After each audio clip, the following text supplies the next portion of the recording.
Mesdames et messieurs, bonsoir et bienvenue au journal. Vous êtes sur Spectrum Télévision. Un seul titre à la une de cette édition du mercredi 9 octobre 2021. Crise sociopolitique dans les régions du Nord-Ouest et du Sud-Ouest. Le statut spécial pour ces régions, bientôt une réalité sur le terrain. L'annonce a été faite par le Premier ministre Joseph John Gouté, rendu au deuxième jour de sa visite dans la région du Nord-Ouest. Il a également appelé les populations de cette partie du Cameroun à contribuer à la construction de la paix, l'objectif étant de rendre le Nord-Ouest florissant. Le chef du gouvernement sur le terrain, pour mieux expliquer à la population le statut spécial dédié à ces régions, fera parallèlement des rencontres pour évaluer les résolutions du grand dialogue national.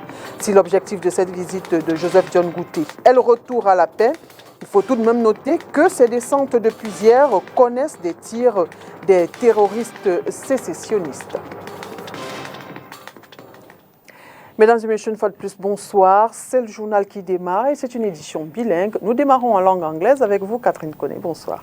Good evening, Oriane. Good evening, ladies and gentlemen. Thanks for joining us once more in another edition of the 8 p.m. Bilingual Newscast on Spectrum Television. As she mentioned in our headline, the Prime Minister and Head of Government, Chief Dr. Joseph John Gouté, has presided over a meeting with stakeholders in the Northwest region in the context of insecurity plaguing the region in the past 5 years. The population has been briefed on the contents of the special status as one of the tools of addressing the ongoing crisis. Details with Josephine Binzi.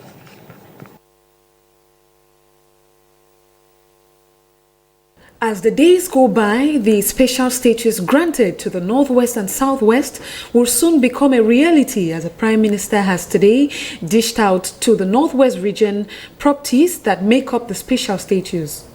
The special status is at the center of all development projects at the Regional Assembly. Thanks to this, the population will be empowered to participate in the political future of the Anglophone subsystem. The emissary of the head of state, Joseph John Gouté, was received by the Northwest Governor Adolphe Lely-Lafrique as well as other authorities. The spotlight was shone on the resolutions of the major national dialogue. The president of the House of Chiefs, Fon Kive Yankong, noted that consultation with traditional authorities have begun to reinstate the House of Chiefs to have direct access to the population and vehiculate their grievances easily. The Prime Minister has called on all and sundry to be ambassadors of peace and the very instruments to rightly map out Cameroon's future. And also the Prime Minister has equally used today's platform to enlighten the locals on the importance of national integration as well as the economic fallout of the crisis. Let's take a listen to him in the following excerpt. Because if you go around this country, all of you know it. In every nook and cranny, in every subdivision of this country, go there. Ask any Anglophones in this place, they will tell you there are Anglophones all over the place. Apart from the people from the Western region, we are the second group that has disseminated itself all over the Republic in search for our own betterment.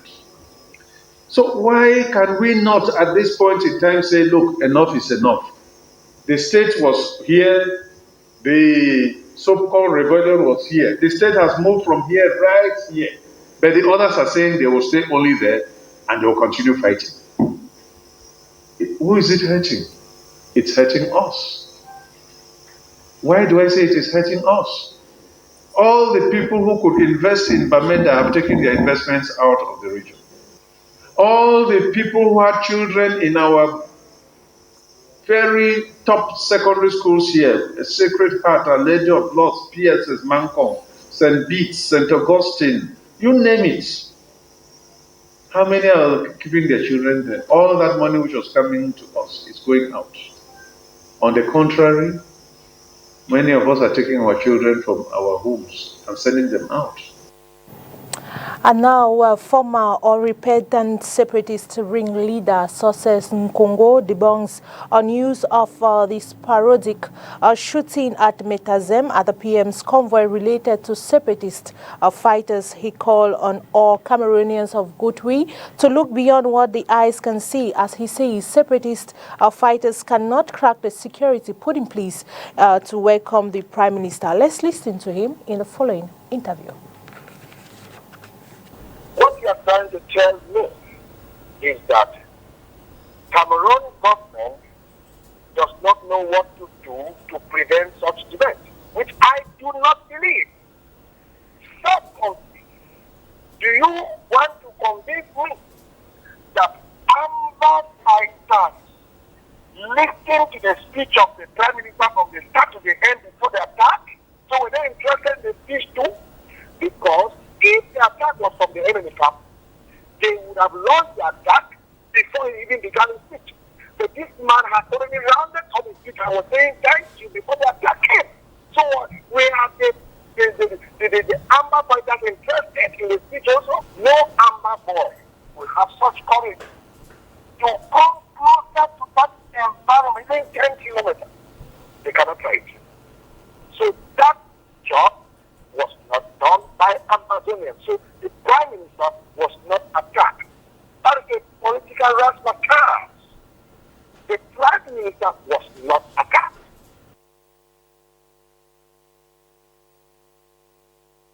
Un seul convoi du Premier ministre qui était attaqué à Bamenda. Il faut dire que Joseph John Gouté n'est pas la première autorité à faire les frais du courroux des séparatistes.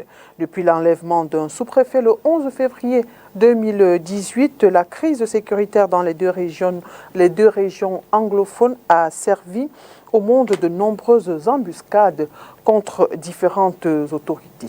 Léla Renganz. Le Premier ministre accueilli par des coups de feu à Bamenda s'est rendu dans la région du Nord-Ouest afin d'évaluer la mise en œuvre des résolutions adoptées à l'issue du grand dialogue national tenu en 2019. Joseph John Gouté a été confronté à la réalité des populations de ces deux régions, secouées par les affres de la crise sécuritaire qui y sévit depuis 2016.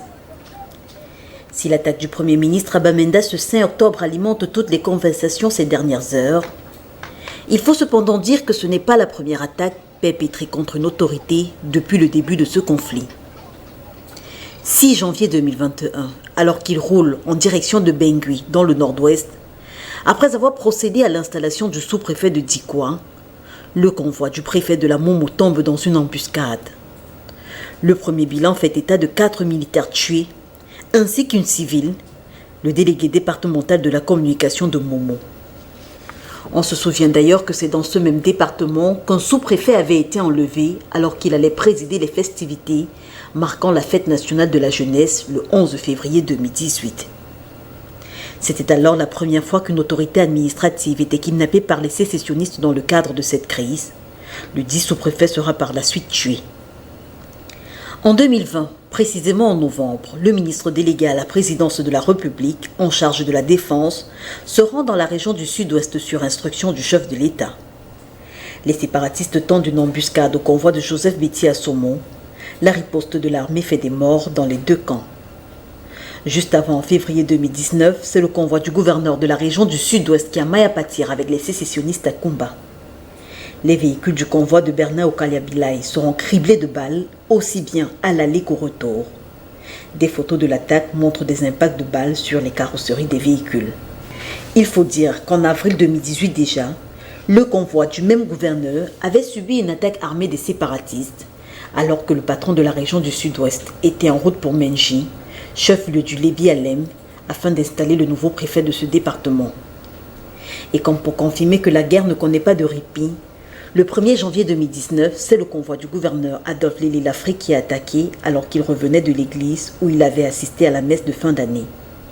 Après avoir dressé des barricades sur la route pour empêcher toute circulation, les assaillants ont ouvert le feu sur les véhicules du cortège.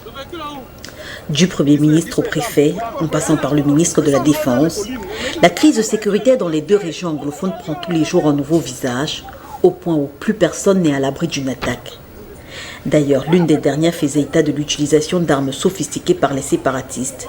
Une embuscade qui avait coûté la vie à plusieurs éléments du BIR. Célestin N'Djamène condamne la publication sur les réseaux sociaux d'images présentant les corps des forces de l'ordre abattues par les sécessionnistes dans les régions du Nord-Ouest et du Sud-Ouest. Le président de l'Alliance patriotique et républicaine du Cameroun dénonce aussi la tenue de discours de haine dans les médias. Il a redit l'attachement de son parti politique aux valeurs de paix et de patriotisme. C'est au cours d'une conférence de presse donnée ce jour à Douala et je vous propose de l'écouter. Le thème central, c'était la recherche de la paix. Le thème central, c'est la paix. Mais la paix ne vient pas de nulle part.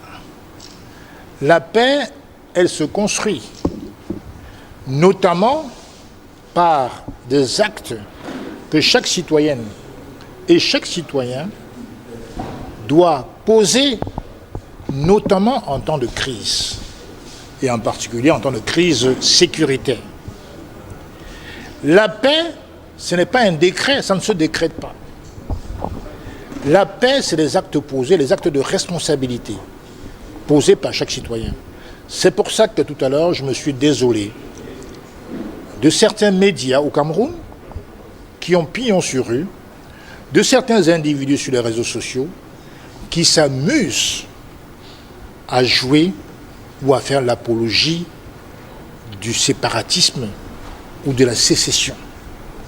C'est-à-dire qu'ils alimentent ceux qui veulent l'explosion et l'éclatement de notre pays. Et ça, ce n'est pas admissible.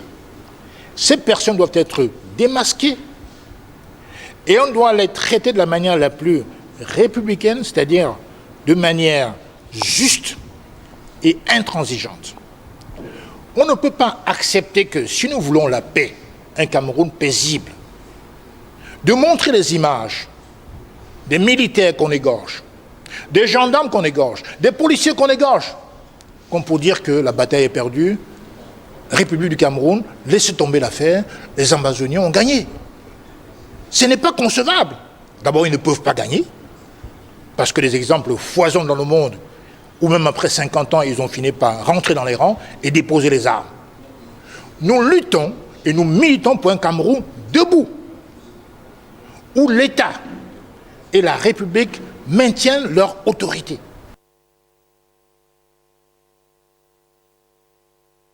Dans son établissement, le directeur de l'école publique de Kongmaga, c'est à Oum, dans la région du Nord-Ouest, a été assassiné à son domicile hier soir par les terroristes sécessionnistes.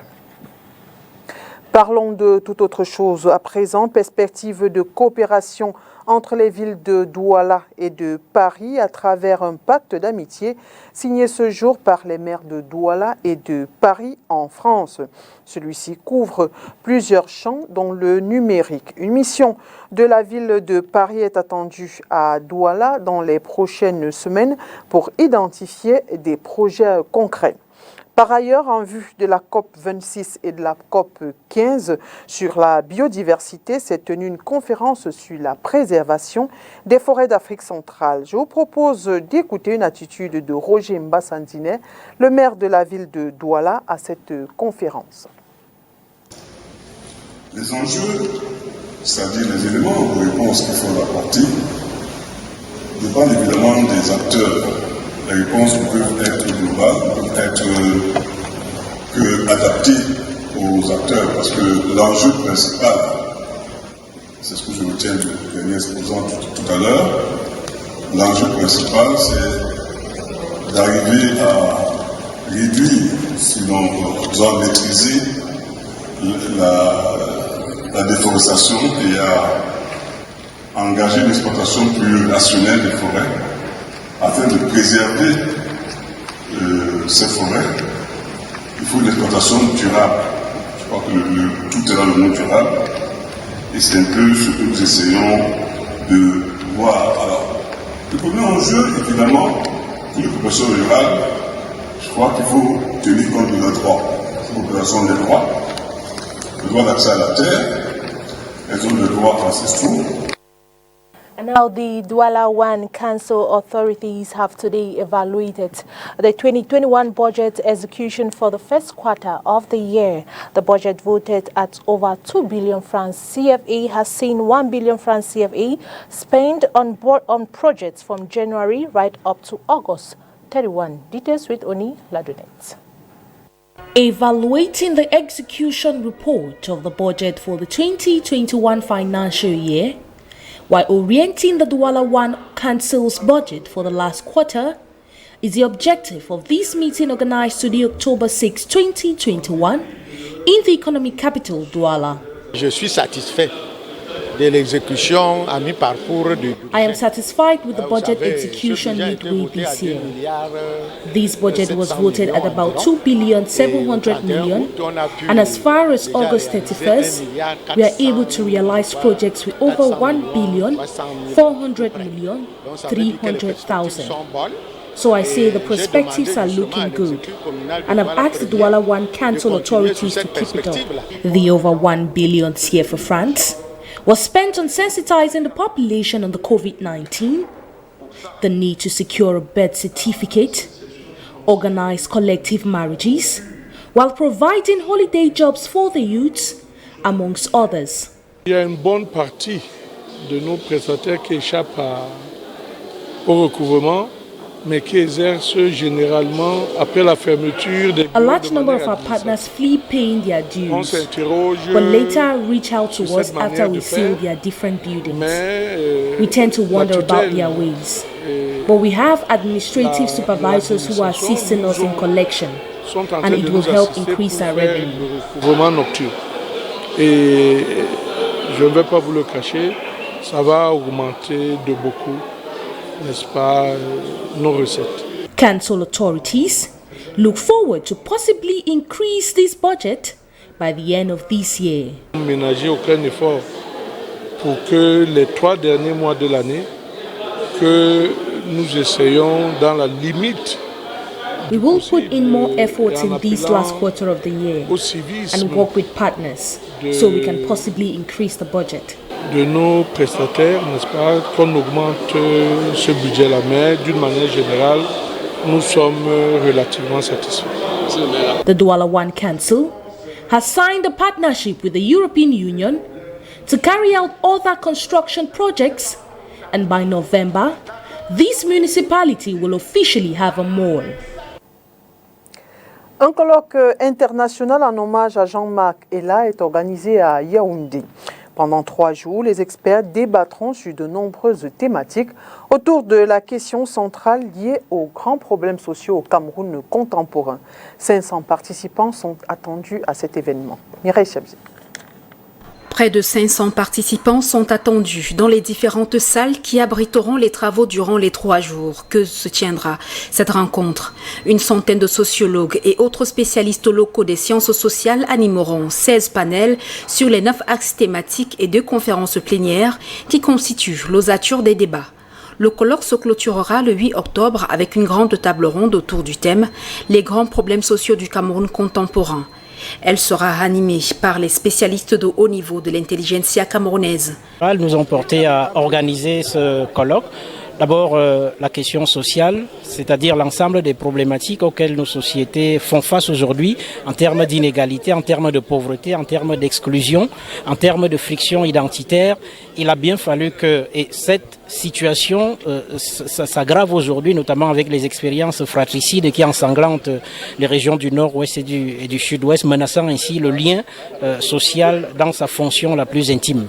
Le présent colloque souhaite créer un cadre de dialogue critique entre sociologues, spécialistes locaux des sciences sociales et praticiens en vue de croiser leurs vues sur une question qui, historiquement, a servi de socle factuel à la structuration du discours sociologique et qui s'oppose à nos sociétés sous des formes spécifiques avec des enjeux inédits dont il s'agit d'interroger la portée profonde.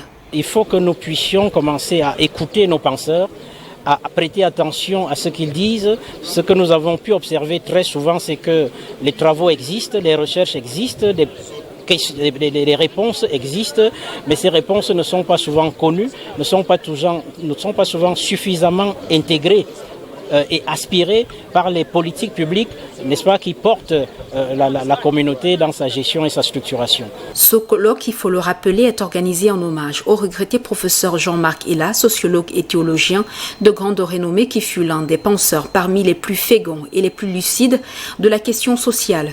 Le département de sociologie, où il a longuement enseigné, et le laboratoire camerounais d'études et de recherche sur les sociétés contemporaines saisissent ainsi cette occasion pour prolonger les funérailles intellectuelles d'un grand baobab de la sociologie africaine. Les préinscriptions se poursuivent à l'université de Douala pour les nouveaux étudiants. Ils ont jusqu'à la fin de cette semaine pour terminer ces procédures. La rentrée académique pour les premières années est prévue pour le 11 octobre prochain. Pour l'année 2021-2022, 169 000 nouveaux étudiants sont attendus dans toutes les universités du Cameroun et la reprise des cours se fera entre le 5 et le 15 octobre 2021. Inès Panga. Ils sont à l'étape des préinscriptions et ils s'habituent peu à peu à ce nouvel espace d'apprentissage qu'est le campus universitaire.